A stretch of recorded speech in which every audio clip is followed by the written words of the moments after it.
Sir నా gold ring ని repair చేయాలి. రింగు 2 ముక్కలైంది.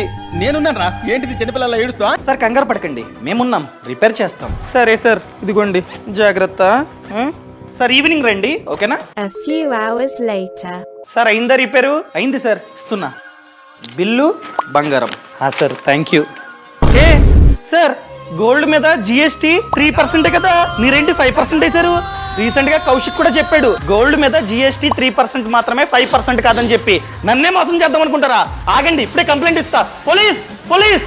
సార్ కూల్ కూల్, మీరు చెప్పింది నిజమే. ఒకవేళ మీరు కనుక బంగారాన్ని కొంటే బంగారం ధర ప్లస్ మేకింగ్ ఛార్జెస్ మీద 3% జిఎస్టీ మేమైతే ఛార్జ్ చేయాలి. కానీ ఇక్కడ మీరు బంగారాన్ని కొనలే, ఆల్రెడీ కొన్న బంగారాన్ని రిపేర్ కి ఇచ్చారు. సో రిపేర్ కాస్ట్ మీద 5% జిఎస్టీ కామన్. ఎక్కడైనా అడగండి, ఇక్కడ రిపేర్ కాస్ట్ 1000 రూపాయలు. సో 1000 రూపాయల మీద 5% జిఎస్టీ అంటే 1050 రూపాయలు కట్టండి. అయ్యో సారీ సార్, సారీ తప్పైంది.